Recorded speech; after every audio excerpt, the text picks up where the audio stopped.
tal, jóvenes? Pues de nueva cuenta estamos a punto de culminar el 1.1. Ahorita vamos a hacer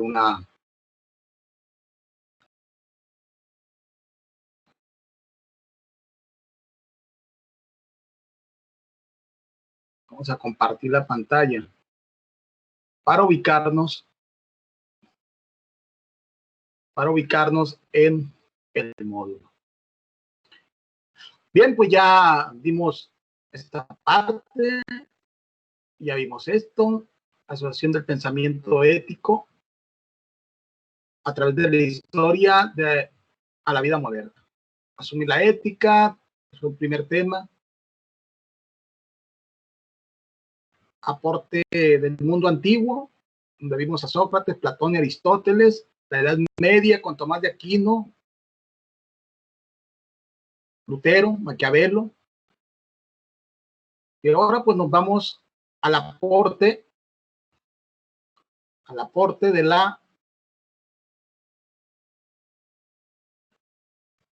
absolutismo y la Revolución Francesa. ¿Qué aportó esta época? ¿Qué aportó esta época o esta parte a la ética?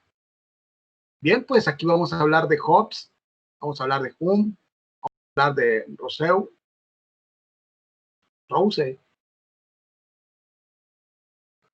Estos filósofos de la época moderna, existen dos tipos de filósofos. Uno es el empirista y el otro es el racionalista. El empirista es que todo lo que tiene que ver en conocimiento tiene que ver con la práctica. Y los racionalistas, pues son los que todo el tiempo tienen esa razón. Es por esto, porque hay una investigación, porque hay un argumento, porque hay evidencia de esa investigación. Entonces, por lo tanto, son racionalistas. Bien, el Homo sapiens, el hombre que piensa, hombre pensante, es racional. Esa es la característica principal y esa es la diferencia del animal y del ser humano. El hombre que piensa. Del otro animal. El otro animal racional. Que somos nosotros, que somos animales racionales. No se ofendan, pero la verdad es que pues no somos de otro reino. Ustedes buscan por ahí cuántos reinos y dentro de ello estamos, dentro del reino animal estamos nosotros, pero somos seres pensantes, seres racionales. Esperemos que así sea. La racionalidad es lo importante en el ser humano. Pero también estos filósofos hablan del empirismo. Incluso vemos en la época de la Ilustración, en la época de la modernidad, a Kant, que se habla de dos cuestiones. Crítica, bueno, su obra se basa en la crítica a la razón pura y crítica a la razón práctica. Ahorita lo vamos a ver más adelante. Viene la ideología de Marx, ya en el aporte de la Ilustración y la modernidad. ¿Qué es la Ilustración? ¿A qué van ustedes a la escuela? Precisamente a ver esa situación de la Ilustración. Cuando dices, desconozco el tema, desconozco el concepto, a ver, ilústrame. ¿Quién nos ilustra? La metalingüística, porque vamos en busca de la información, de qué se trata, de qué es. No conoces una palabra y buscas en un diccionario y ya te das cuenta hasta la etimología precisamente de la palabra. Y le vas buscando, ¿no? Bien, pues, sí, en esta parte, sí vamos a hablar de dos puntos. Uno que es referente al aporte de la ética, también aporte del absolutismo y la Revolución Francesa a la ética. Es la Revolución Francesa surgen los derechos humanos. Ya hay un aporte. El absolutismo ahorita lo vamos a checar. Y luego viene el miedo de Hobbes. ¿Por qué es el miedo de Hobbes? Ustedes, los que tienen el libro, pueden echar la lectura allá en su casa, a gusto, con toda tranquilidad, sobre los puntos estos. Están bien definidos. Incluso por ahí se pueden checar que no hay ninguna actividad. Solamente es la lectura para finalizar en esto, en la elaboración de un decálogo de la filosofía. Para ello necesitamos saber qué es un decálogo también. Los que no han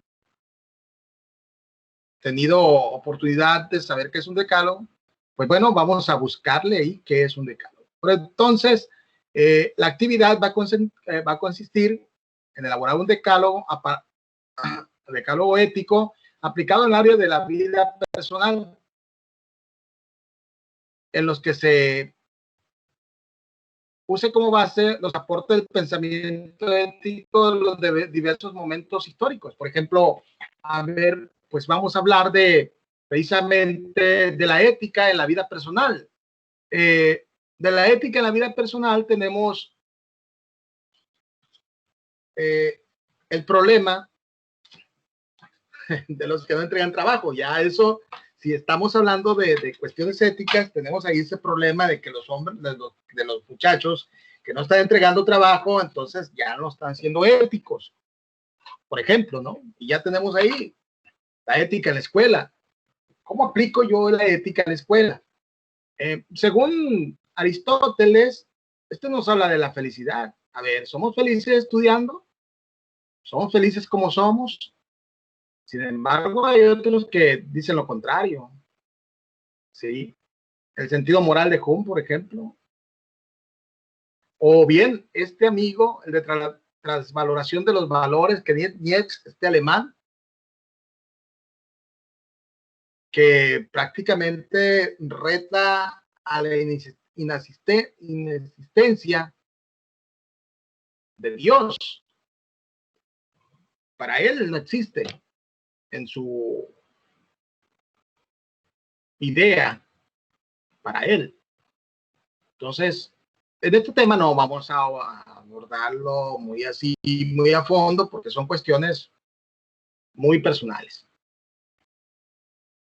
Solamente vamos a hablar de la situación de los valores. Entonces, estamos prácticamente concluyendo este punto, este resultado de aprendizaje, que es el 1.1, y que ustedes prácticamente han hecho o hicieron ya puntos de vista sobre los filósofos de la época antigua, por ejemplo, Sócrates, Platón, Aristóteles, y luego nos vamos a los aportes de la Edad Media, del Renacimiento, la idea natural de Tomás de Aquino, la reforma protestante de Lutero, las ideas renacentistas de Maquiavelo, y luego vamos a los aportes del absolutismo de Revolución Francesa en la ética y el aporte de la ilustración en la modernidad. Pero vamos a desmenuzar poco a poco qué significa cada uno de estos puntos para que ustedes tengan una idea. Por ejemplo, para el decálogo también tengo aquí algunos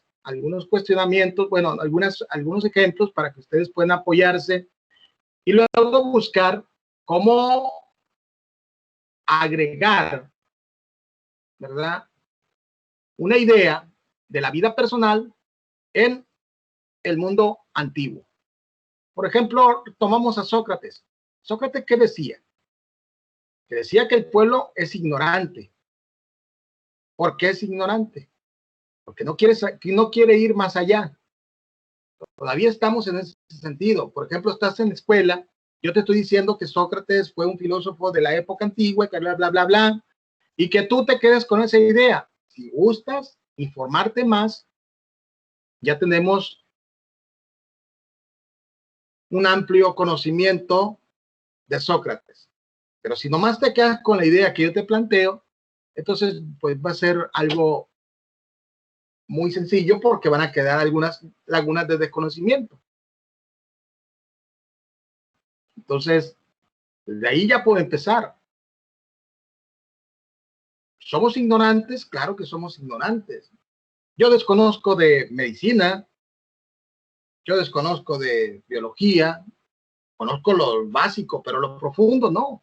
Conozco lo superficial, lo sensible, pero lo demás no.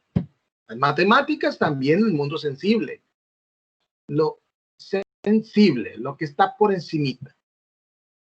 Y muchos tenemos ese tipo de conocimientos, pero cuando tienes el conocimiento científico, o la idea bien fundamentada de lo que es ese tipo de conocimiento, entonces, pues ya no se te considera como una persona ignorante, sino como una persona que busca el conocimiento.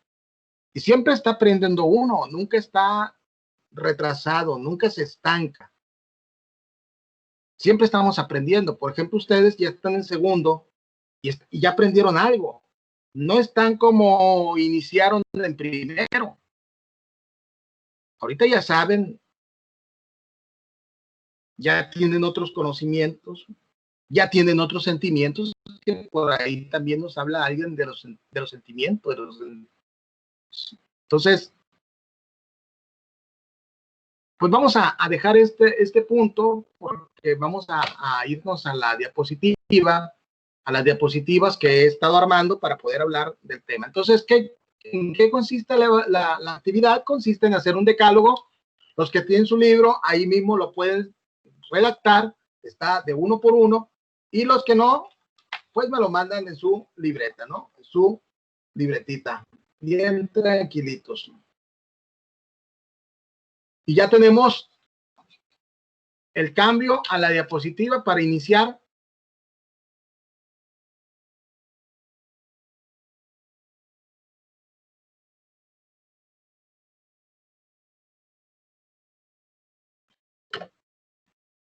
Para iniciar con el aporte del absolutismo y la Revolución Francesa, ¿en dónde? En la época moderna.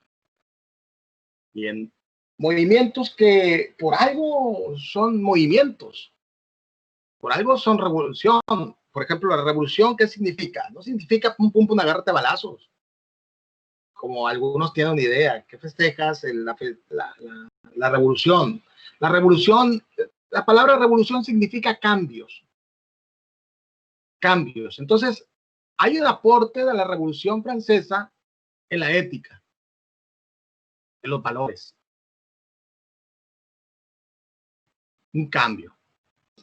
Y la Revolución Francesa fue por allá en 1789 y duró hasta 1799. Entonces, ustedes saquen cuentas, ahí tenemos una fecha, y luego viene el absolutismo y la Revolución Francesa. ¿Qué es lo que hay dentro de este punto? Bueno, pues tenemos a la ética del miedo de Hobbes. ¿Qué es el miedo de Hobbes? El miedo de Hobbes, ahorita lo hablamos, el sentido moral de Hume y la bondad natural de Rousseau. Entonces, tenemos ahí, bueno, la pronunciación no es muy buena, ¿verdad? De Hume tampoco, Hobbes, pues igual, ¿no? Entonces, pasamos poco a poco a desmenuzar el tema. Ya más adelante volvemos a repetir qué consiste la actividad. Les recuerdo que muchas veces no ven este video. No nos importa, no sabe, no, que tiene pues que no lo veamos. Le preguntamos al compañero, oye, es que dejó de tarea, ¿cuál es la actividad? Y ahí anda haciendo una actividad que ni siquiera tiene que ver con lo que estoy pidiendo, ¿no? Ahí nomás saca la definición y punto, pero el punto de vista no lo tienes. El punto de vista no lo das. Sin embargo, ahora que tienen que hacer un decálogo de todas las épocas, que también lo tengo aquí, pues ahora vas a andar preguntando qué es un decálogo, pues vas a andar preguntando cómo le voy a hacer.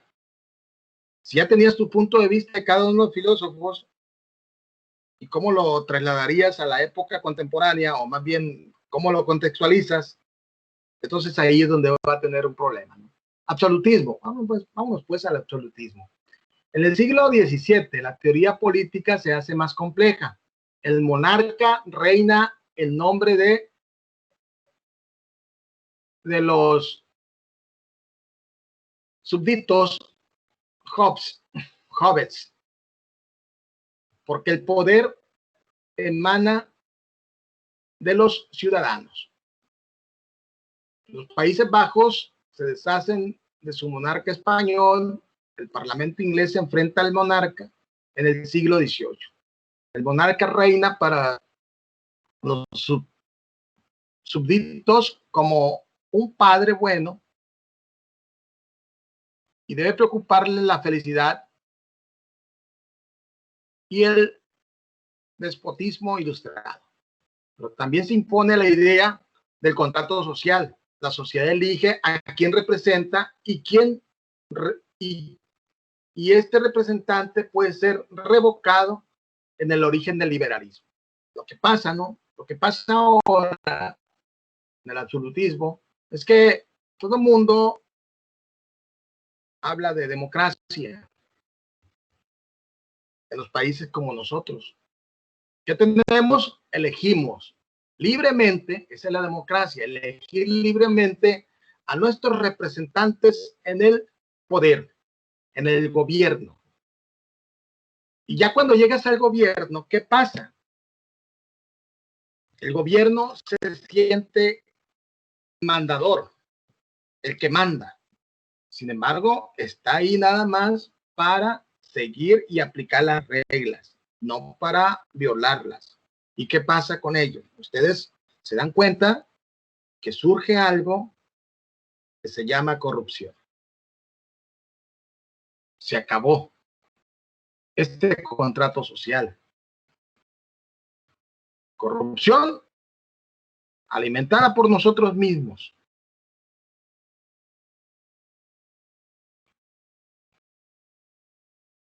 Entonces, eliges libremente el candidato y si no funciona, lo sacas de nueva cuenta, pero no pasa eso.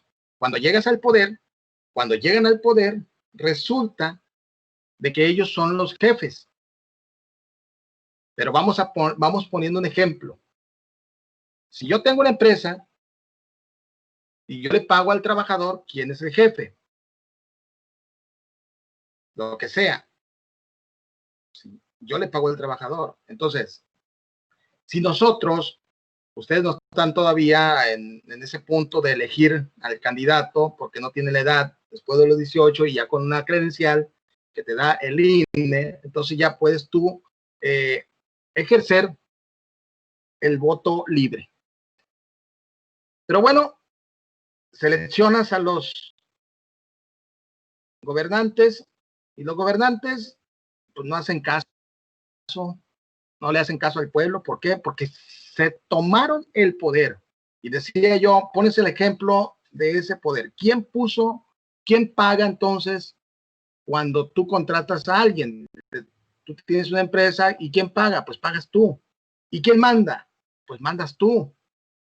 En este caso, nosotros, los que votamos, los que elegimos, pagamos. Pagamos impuestos al gobierno. Entonces, ¿quién debe ser el patrón? El pueblo. Sin embargo, no parece así. Parece que el patrón es el gobierno, pero nosotros, con todos los impuestos que pagamos, no somos los patrones.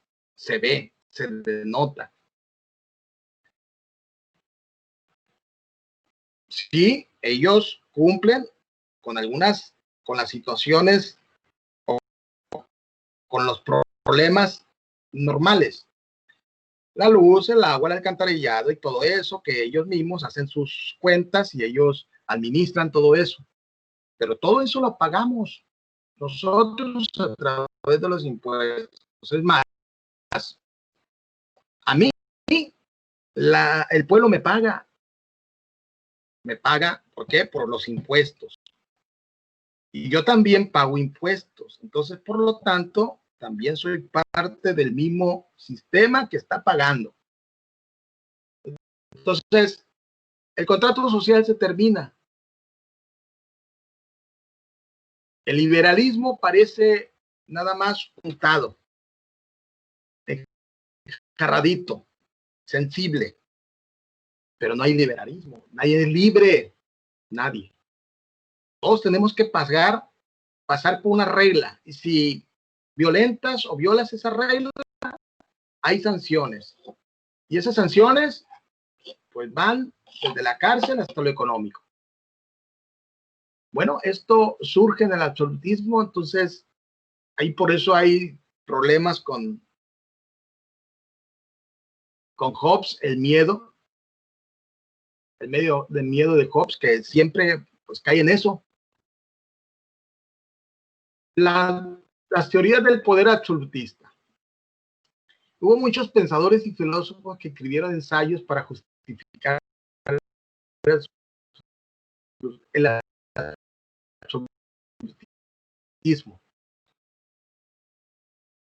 Los juristas adjudicaron considerar que entre los principales ideólogos del siglo XVII tenemos a Jack Husserl y Thomas Hobbes. Nos interesa Hobbes, que decía, afirma que todos los hombres son iguales y tienen el mismo y los mismos fines, pero al buscarlos simultáneamente se convierten en enemigos implacables. En consecuencia, para poder llevar una vida en sociedad, debían ceder parte de sus derechos al Estado. Para ello es necesario tener un poder fuerte, concentrado en la figura real, quien así acumulaba todos los derechos a los que los hombres habían renunciado. Ese era el terrible miedo de Hobbes, que más adelante lo vamos a ver. Tenías que tener un poder organizado, un poder con derecho a todo. Sin embargo, cuando llega ya el poder, todo eso se termina. Todo eso se acaba. Más adelante vamos a seguir con el punto. Aparece esto de la Revolución Francesa y su impacto en los estudios sociales. Base para el pensamiento humanista y la promulgación de los derechos del hombre. Es lo que surge precisamente en esta lucha, en la lucha de la Revolución Francesa. Se lucha por los derechos humanos. Por ejemplo, allá fue los derechos humanos. Y aquí, ¿por qué luchaban en la Revolución Mexicana? Luchaban por tres cosas: tierra, libertad y educación. Tierra, ¿por qué? Porque había extensiones territoriales que solamente una persona era el dueño. Y el resto, ¿qué pasó? No tenía tierras. Trabajaban para el hacendado aquí en México. Tierra, libertad. No había libertad. Tenías que trabajar de sol a sol. Tenías que estar siempre en deuda con el patrón. Haz de cuenta que te tenía de esclavo. Trabajabas de 8 a 8 y el patrón tenía el control de la tienda, tenía el control de todos los servicios y tú siempre tenías deuda con él. Bueno, los de esa época tenían deuda con él. ¿Y qué pasa? Pues te tenía prácticamente amarrado. Te tenía, pues, ¿para dónde te ibas? Tenías que estar todo el tiempo trabajando y todo el tiempo tenías deuda con él. Nunca salías. Esos eran los hacendados. ¿Y qué pasa? Tierra, libertad de educación. No querían que las personas estuvieran educadas o que tuvieran conocimientos porque así era más fácil de controlarlos. Eran más flexibles. Nomás les decían esto, otro, y así actuaban. No había, no, ¿para qué quieres educación? ¿Para qué quieres conocimiento? Con esto basta. Finalmente llega la revolución en 1910. Bueno, los antecedentes son otros, ¿no? La revolución se da según en 1910, pero antecedentes hay otros. Pero bueno, no nos vamos a meter en eso. Si allá se buscó en la Revolución Francesa fue por los derechos humanos, pues aquí fue tierra, libertad y educación, en esta Revolución Mexicana. Entonces, ahí hay algo importante. ¿Qué pasa en la Revolución Mexicana? Pues tenemos la lucha por los derechos humanos, prácticamente se promulgaron, ¿verdad? Estos derechos humanos en esa época, que ya saben qué época fue. Muy bien. Causas, pues siempre las causas en la revolución, en los cambios, las causas son sociales, ideológicas y económicas. Había que transformar todo eso. Etapas, ahí están los comienzos, están las convenciones, la restauración. Esto es prácticamente lo que la Revolución Francesa, bueno, se da por esto, por las ideas sociales, ideológicas y económicas.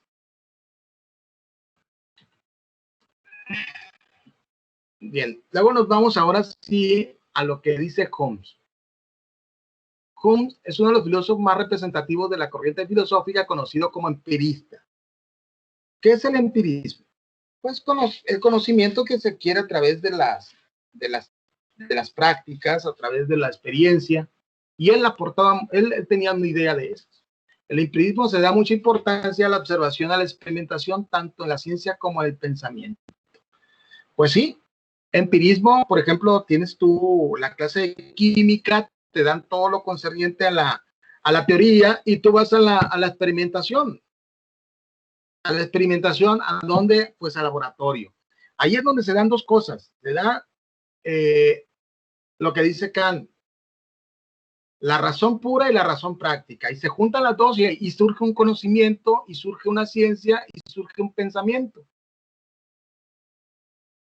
Así, muy sencillo. Entonces, los filósofos esto pensaba que el conocimiento empírico y conocimiento racional tenían que estar juntos para poder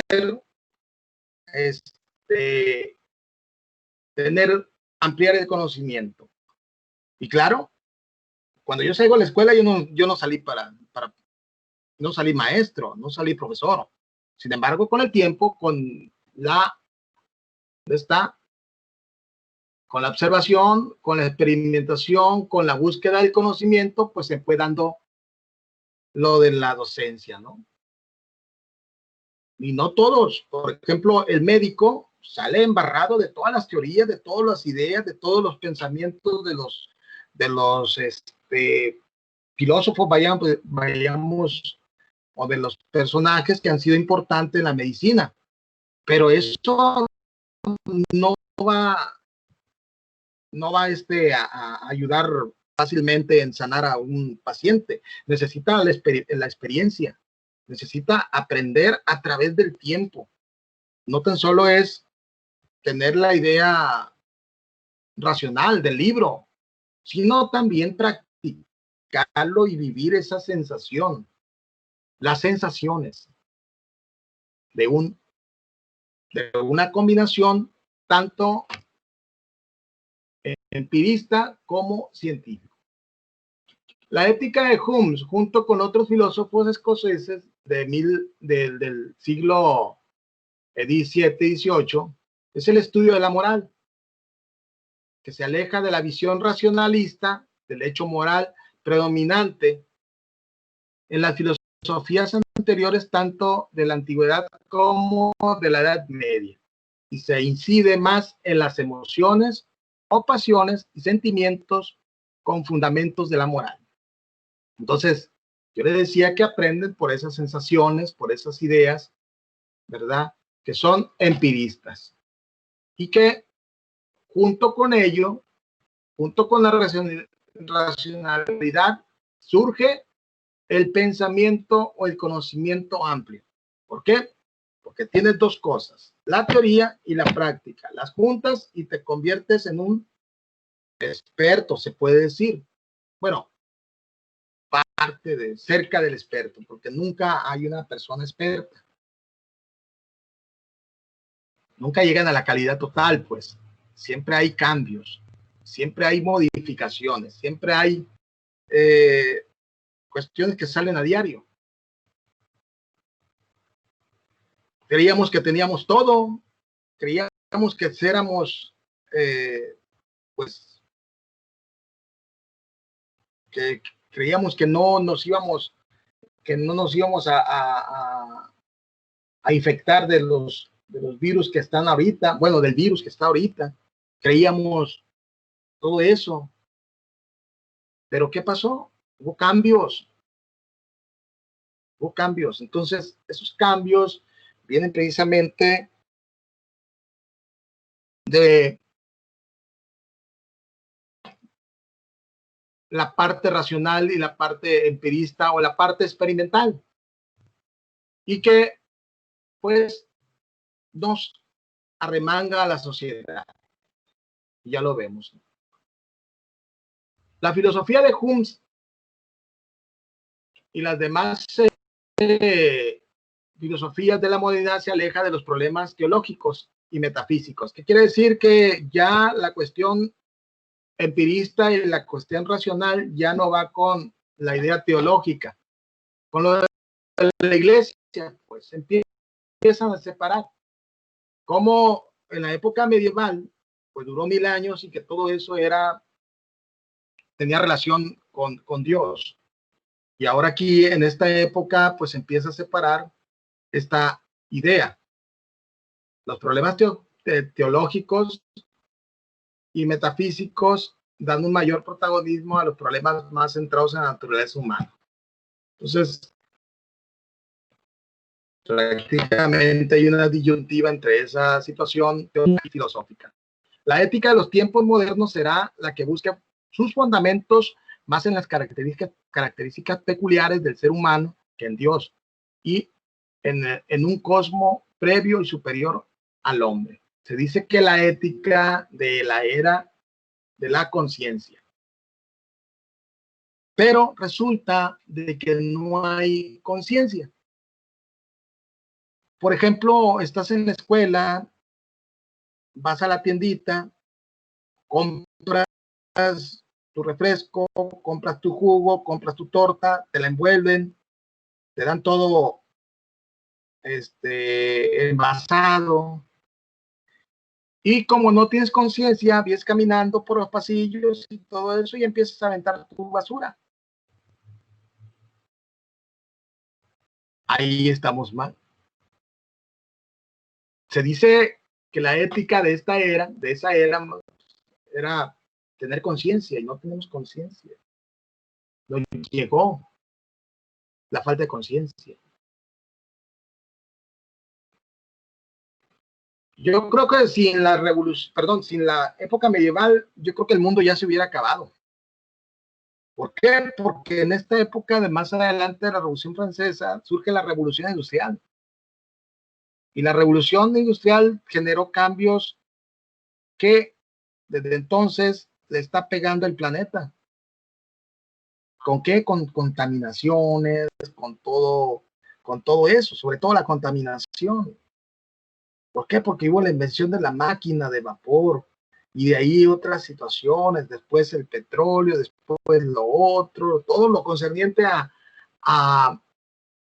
afectar a la naturaleza. Y empezó a crecer la población. Entonces eso prácticamente, pero eso es en la época de la Revolución Industrial. Ahorita estamos aquí en la ética moderna, ¿no? En la época moderna, en la época donde surgen filósofos como el padre del método,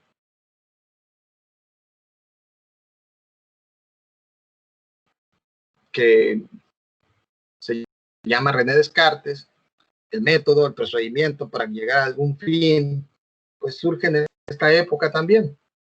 Y hay muchos filósofos que surgen en la época moderna, en el Renacimiento, con ganas de estudiar, con ganas de ir en búsqueda de más saberes, ¿no? Ética del miedo de Hobbes. Lo que Hobbes propone es el abandono del hombre aristotélico. El hombre aristotélico era el hombre que se dedicaba a ser feliz. Lo habíamos visto anteriormente. Y el descubrimiento de la condición humana temerosa y deseante. Por estas razones, el autor propone fundamentar la política y el poder en el miedo. El temor se suscita el saberse iguales a los demás hombres y por lo tanto vulnerables ante sus deseos y necesidades. Y allí que prolonga como destino último para los seres humanos el cuidar su propia preservación y conseguir una vida más dichosa. Es decir, conservar la vida, procurarse la seguridad y la tranquilidad, pues solo es una sociedad pacífica y desarmada. Es posible producir bienes materiales, relacionarse con otras naciones, desarrollar las artes y las ciencias y conseguir una nueva vida más plana. Bueno, pues es lo que buscaban en esa época. El miedo era que a través del poder, a través del gobierno, que tenías que elegir, esos eran los que iban a administrar. Sin embargo, con el tiempo, pues el poder es muy bonito. ¿Y qué pasa? Pues se iban a ser dueños de ese poder. Por ejemplo, vuelvo a insistir, ¿qué político no quiere estar mezclado en una situación de, de gobierno? ¿Por qué? Porque ahí es donde está el billete, de ahí donde se alimenta, de ahí donde le va mejor. Sin embargo, los que elegimos, pues solamente vemos que nomás nos dijeron promesas y el poder lo tienen ellos, cuando realmente el poder es del pueblo, porque el pueblo paga por las elecciones, paga por sus candidaturas, paga por todo. Ese era el miedo de este hombre. Y lo vemos. Es muy notorio. Pero bueno, son pláticas que ustedes son muy jóvenes y ya cuando tengan cierta edad, cierta madurez, van a poder entender de qué se trata esto. Sin embargo, pues yo no lo puedo dejar de lado porque viene en este temario. Pero que estén entendiendo que cómo estamos, porque ustedes no son dueños de 100 pesos cuando les dan dinero. Son dueños de 100 pesos menos 16. 100 pesos menos 16, decir que tú tienes una cantidad cuando te dan 100 pesos.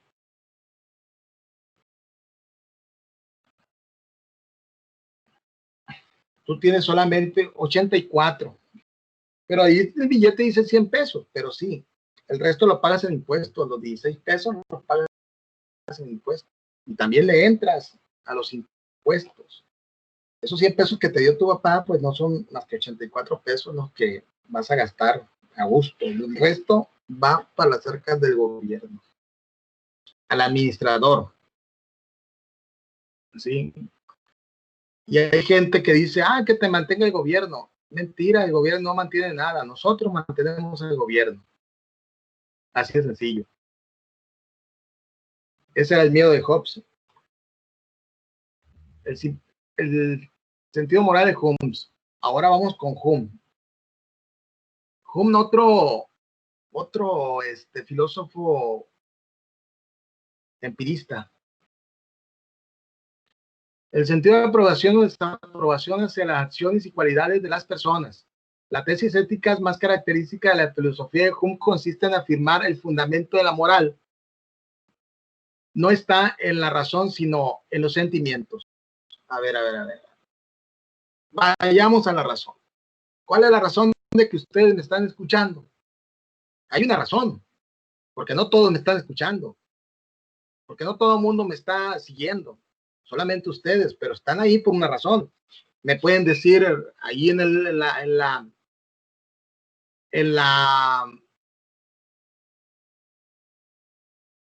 la actividad, me pueden decir ustedes ahí, me ponen en la actividad, me ponen, ¿cuál es la razón de estar en la escuela? Por ejemplo, esa es una pregunta y ustedes me la contestan, me la envían.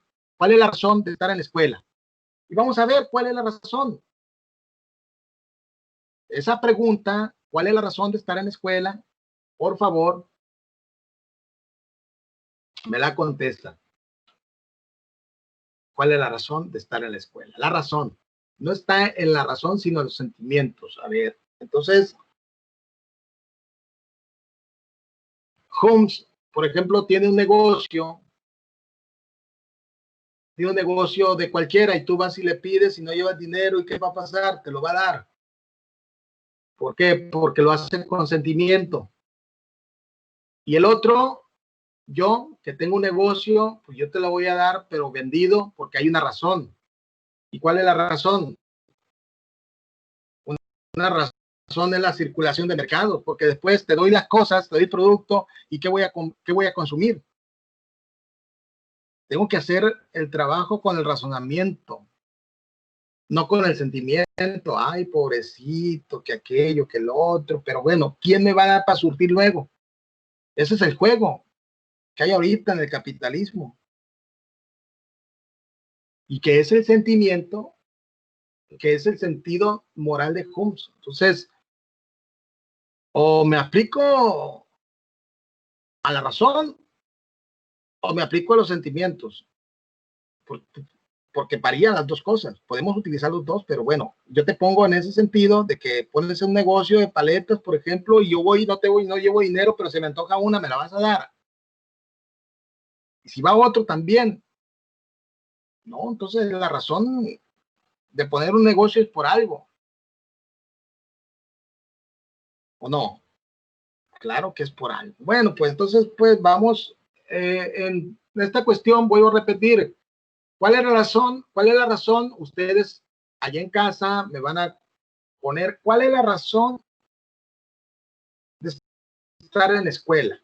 ¿Cuál es la razón de estar escuchando la ética? Ahí la pone la parte, esa pregunta. Es más, ya lo puedo utilizar como parte del decálogo. Es más, que aparezca cuál es la razón. Ahí estás aplicando el sentido moral de Kuhn en el decálogo. No puedes utilizar como palabra, como pregunta número 1 que están aquí en el libro. Ya te di una parte del decálogo, ya nomás te quedan 9. ¿Cuál es la razón? Y tú la contestas.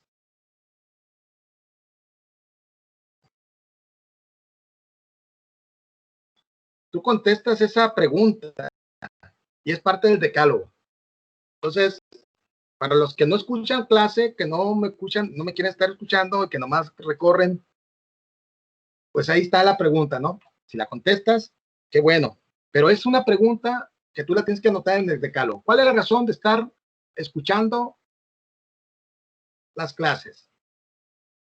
¿O cuál es la razón de estar en la escuela? Ahí me contestas, ahí me dices, ¿no? En el decálogo, que sea parte de una. Ahora vamos con esto. La bondad. La bondad que no hay en ningún lado, ¿eh? Pero bueno, hablamos de la bondad de Russell. La bondad es una cualidad humana. Hay planteamientos morales que consideran que el ser humano es bueno por naturaleza. Lo que afirmó el filósofo Russell, que quien defiende la tesis de la bondad natural del hombre y que el mal es la consecuencia de las estructuras sociales inadecuadas. Bueno, estructuras sociales. Vamos a empezar con una estructura social, tu casa, que es una institución, es una estructura social. ¿Por qué? Porque esa estructura estructurada, ya sabes por quién, porque el que manda, el papá, la mamá y los hijos, y así sucesivamente, ¿verdad? Bien, entonces, si tú aplicas esto, puede que tus hijos sean bondadosos, pero si no, pues nadie va a ser bondadoso. Es más, al vecino, tú al vecino, o sí, tú al vecino, no te enteras si comió, desayunó, si desayunó, comió, cenó, ¿verdad que no? No nos interesa.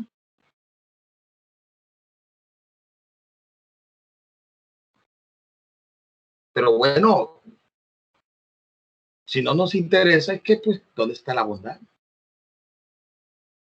Es cuando hablamos de igualdad, mira, ¿no? ¿Cuál igualdad? Pues nomás la mencionamos, pero ¿dónde está la igualdad? somos muy bondadosos. Fíjense que en una de las ocasiones de la bondad, hablamos de bondad y juntamos una feria bondadosamente y se la dimos, se la repartimos a los muchachos en aquella ocasión que no tenían para pagar su ficha, y sacamos de aquí, de este punto, de la bondad de un grupo y la bondad de otro grupo, juntamos para varias fichas de los muchachos de nuevo ingreso.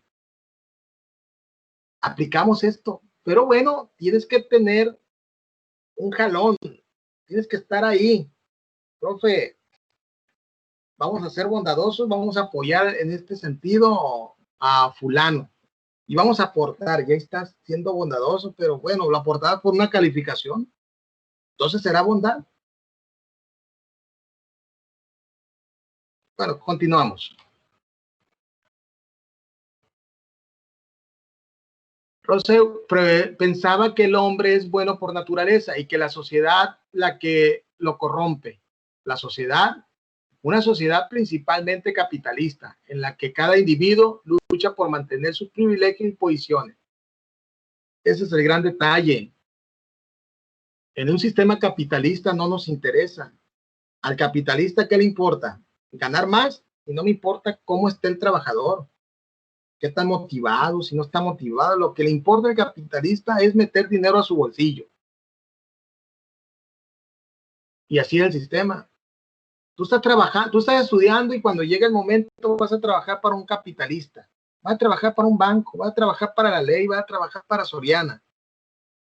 Y a ellos no les importa si te pagan el salario mínimo, si te pagan 120 y si eso te alcanza o no para para todo el día. Ah, pero ¿qué pasa? ¿Qué pasa si no te alcanza para todo el día? ¿Qué va a pasar? Pues va a pasar esto, pero se corrompe la sociedad. La sociedad se corrompe. No te alcanza, pues le busca la forma. Trabajas en la ley, pues ni modo, ahí le quitas algo a la ley y te lo llevas. Te corrompes por eso. A ver, mejor págales bien y no va a pasar nada de eso. Ya sería por cuestiones éticos que el hombre te robara. Pero bueno, entonces así es la forma, ¿no? Del pensamiento de este hombre. El hombre es bueno por naturaleza. También decía eso Aristóteles. Ah, no, Aristóteles decía que el hombre por naturaleza es sociable. Y este es bueno. Entonces, ahí hay una diferencia.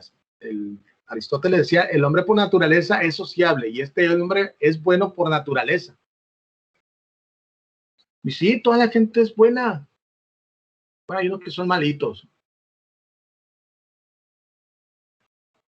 Pero bueno, ahí cada quien. Entonces ahí está la cuestión de, o sea, ¿ustedes cómo quieren ser buenos o malos? Yo pienso que deben ser razonables.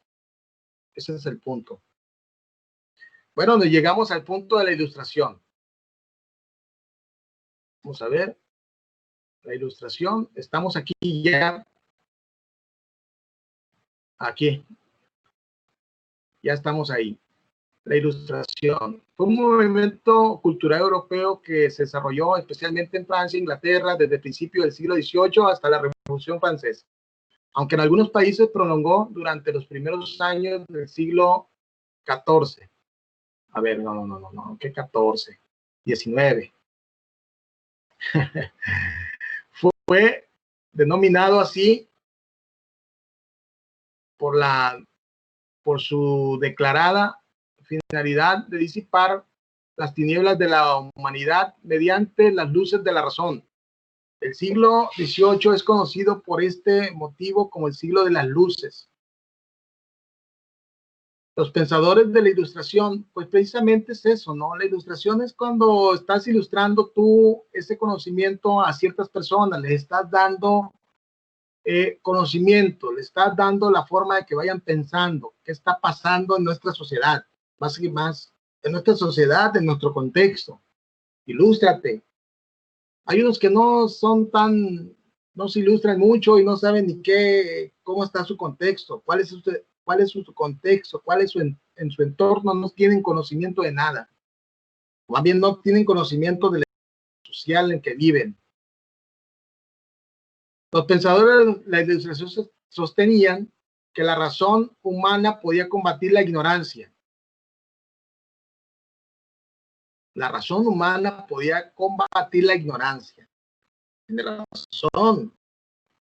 Por eso es la razón por la cual están ahí ustedes. Porque no quieren ser que no quieren ser ignorantes.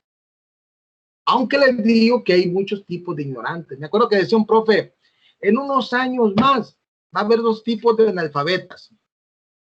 Los analfabetas que no saben leer ni escribir y los que no saben nada de computación. Ándale, pues. Entonces, si no aprendes, te vas a quedar como un analfabeta, te vas a quedando viendo una máquina y no vas a saber ni qué moverle, ni dónde está el encendido. Tenía razón ese maestro. Tenía razón. No fue hace mucho, fue en mi época de prepa, que no era más que la biblioteca bien visitada, los libros de texto bien visitados, la copia, y sácale copia a esto y más y más. Entonces los pensadores de la ilustración sostenían que la razón humana podía combatir la ignorancia. La razón, la superstición y la tiranía y construir un mundo mejor. Fíjense bien, la ignorancia, superstición y la tiranía y construir un mundo mejor. La ilustración tuvo una gran influencia en aspectos económicos, políticos, sociales de la época. La expresión ética de este movimiento intelectual se denomina neoclasismo. Entonces, esta ilustración hace un cambio referente a salirse de esa tiranía, a salirse de esa superstición. No hagas esto porque aquello, no. Íbamos todo con base a algo que se llama ilustración. Si no te ilustrabas, tienes desconocimientos, tienes todo eso. Eres ignorante. Así decía Aristóteles, perdón, Sócrates, eres ignorante. La ilustración surge la idea de que el hombre tiene el deber de realizar un proceso moral, el cual implica que es libre y que puede determinar su voluntad de manera racional. La noción de progreso, tan simple como parece, ha exigido enormes esfuerzos teóricos y filosóficos que se ocuparon de la moral. Entonces, ustedes en este momento se están ilustrando en las materias, en las diferentes materias que se están impartiendo y que algunos por ética por la falta de ética y profesionalismo no están cumpliendo con los trabajos. Hay grupos que solamente entregan de un buen número, entregan 8, que siempre ha sido la tónica. El resto está incumpliendo. Al rato van a andar ahí la carrera, profe, ¿cómo le puedo hacer? Le mando los trabajos y esos trabajos son copiados. Y esos trabajos no tienen contenido. Esos trabajos no tienen razonamiento, solamente es una copiadera. Necesitamos que tú tengas el razonamiento para poder pensar y poder tener un punto de vista y una opinión. Ese es el hombre racional. Pero si nomás copia, pega y manda el trabajo y no sabe de qué se trata, pues nomás lo envió, ¿verdad? Y el otro cayó en algo que se llama, ya lo habíamos dicho, ¿no?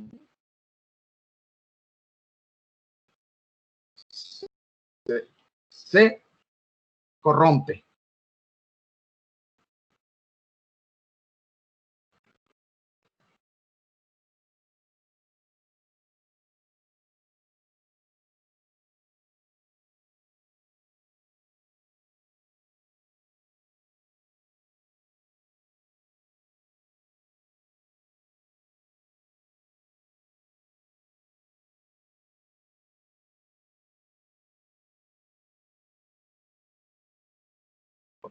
se corrompe.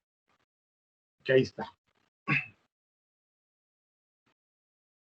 Bueno, nos vamos con Kant. Kant junta dos cosas que, bueno, tiene dos obras magníficas que son Crítica a la razón pura y Crítica a la razón práctica. Y habla del ser sensible y racional. Ser sensible es algo que todo lo adopta de los sentidos, y la parte racional la utiliza también. Entonces habla de dos cosas, la crítica a la razón pura y la crítica a la razón práctica.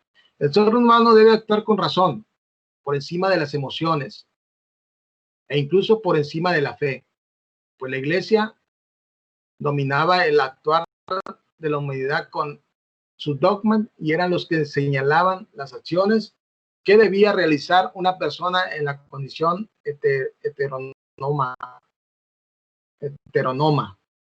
sin utilizar la razón para actuar.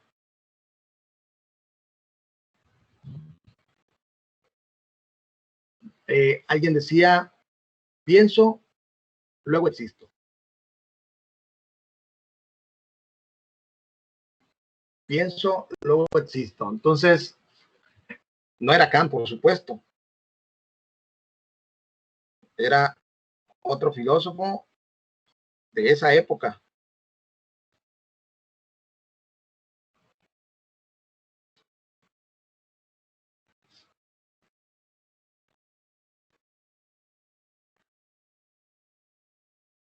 Y ese filósofo es René Descartes, de la misma época prácticamente.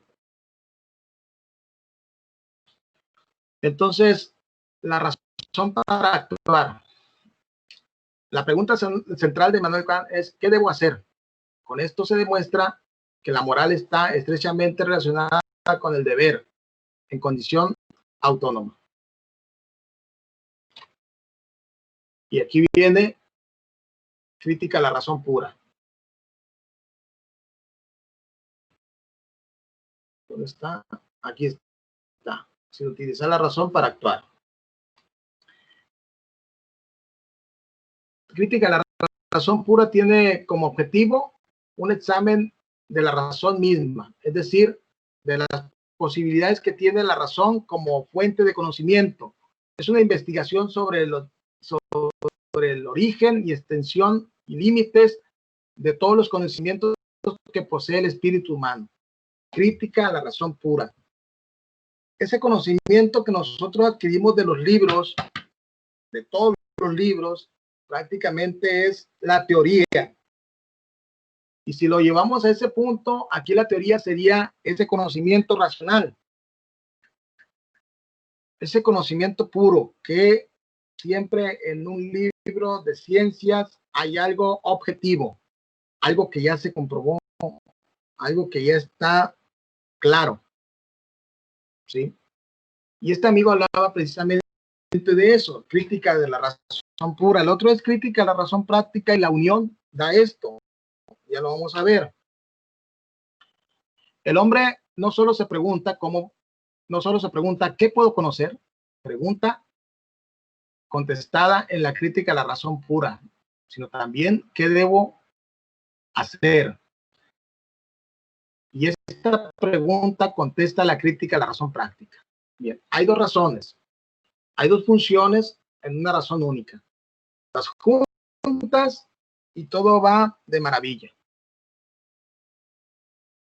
Crítica a la razón pura se ocupa del saber cómo son las cosas, que ocupa del ser, se expresa en juicios. La crítica a la razón pura se ocupa de cómo debe ser la conducta, se ocupa de ser.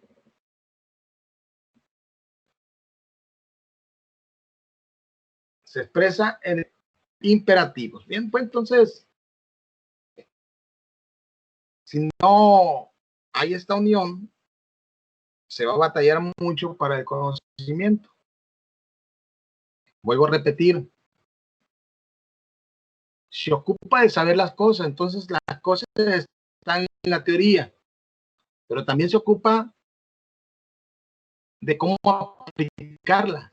Entonces, esto está en la teoría, todo lo que está el saber, y en la práctica es cómo aplicarlo, cómo debe de ser. Te enseñan a inyectar, por ejemplo, una enfermera te la enseña a inyectar allá en la teoría, pero en la práctica, ya cuando está ahí, ¿cómo debe de ser? ¿Cómo debe de ser ese piquete para que no haya complicaciones? ¿En qué parte debe ser ese piquete para que no haya complicaciones? Es la parte práctica. Eso es lo que aprenden. Se juntan las dos, entonces ya tienen conocimiento. Dice que así, así, así, acá arriba, porque ya lo estudié, puedo poner esa inyección. Y acá ya estoy en el hecho y tiene que ir ahí para que no haya complicaciones, ¿verdad? Se aplican las dos, la crítica a la razón pura y la crítica a la razón práctica. Vamos al sentido moral. Definimos el sentido moral junto como un conjunto de esquemas, normas, reglas que adquirimos a través de nuestra educación, familia y mediante el ambiente, y que mantenemos en el momento de emitir un juicio moral. El sentido moral son las reglas, las normas que nosotros tenemos en nuestro entorno. Bien. Luego nos vamos con Marx. Marx también aplicó algo de moral. Marx, el que habló de la propiedad privada, el que habló de la lucha de clases, descifrada, digo, todavía utilizada, la lucha de clases. Para el marxismo, la moral es parte de la superestructura ideológica y se eleva sobre la base económica de la sociedad. Por eso, en una sociedad dividida en la clase social, la moral tiene carácter de clase, porque de acuerdo a su posición, una determinada clase social aprueba o sanciona los actos como buenos o morales, y otra clase social la reprueba y condena con los mismos actos como inmorales y deshonestos. ¿Qué son esos? ¿Cómo es?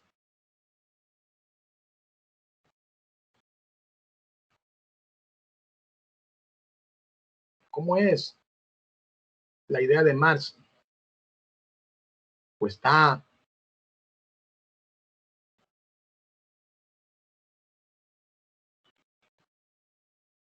Marx le está dando a la moral un carácter de clase, porque de acuerdo a su posición determina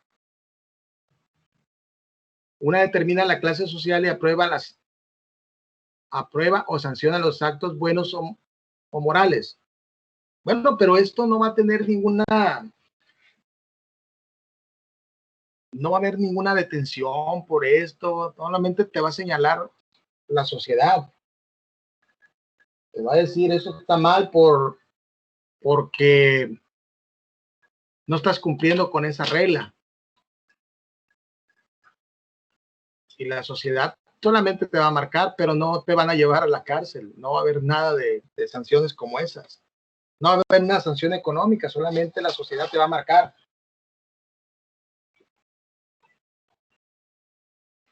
Luego nos vamos con Nietzsche, este alemán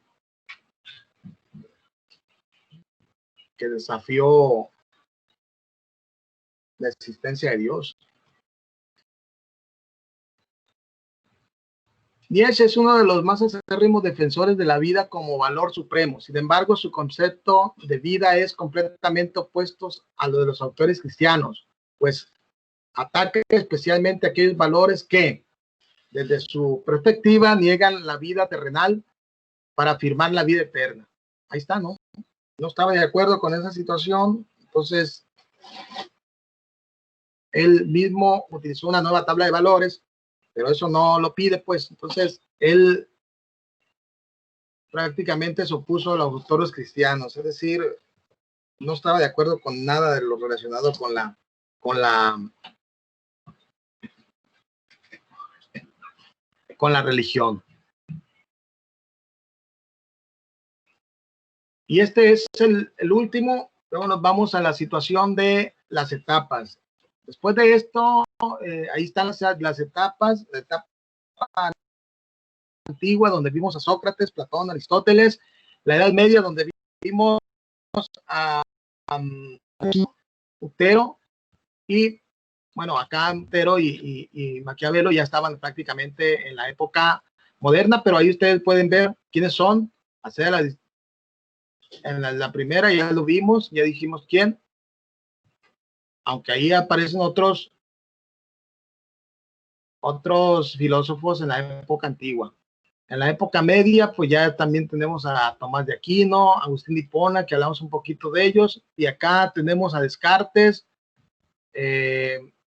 a Spinoza, Immanuel Kant, a Hume debe estar por ahí, pero no aparece. Así está ahí, David Hume, los empiristas. Luego la ética del siglo XX,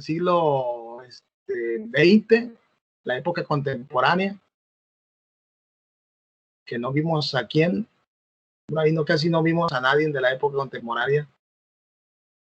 Debió haber sido Marx, que no lo veo, pero bueno, ahí me la encontré. Entonces, más o menos en esto se basa el trabajo, para que ustedes tengan idea que van a hablar en el decálogo ético de, acá se los puse, ¿no?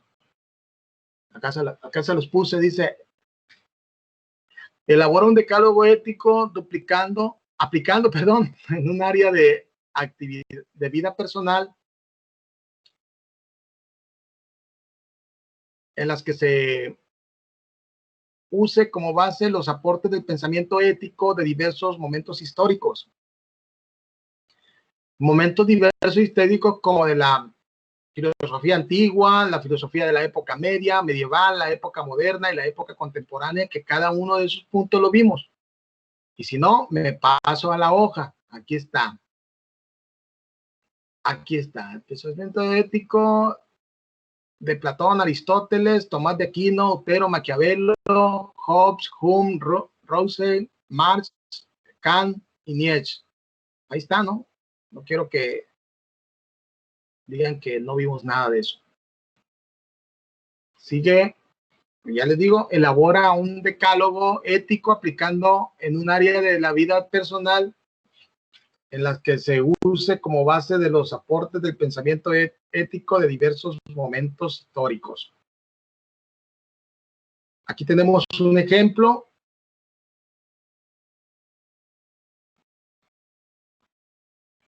Y nos vamos a un ejemplo de valores éticos. Bien, pues ya saben en qué consiste la actividad. Esto es el final del 1.1 y les dejo la actividad ahí pendiente, además de un punto que tienen que tomar en el decálogo muy importante: la razón de estar en la escuela. Bueno, por mi parte es todo. Nos vemos en la próxima sesión, iniciando ya con el 1.2.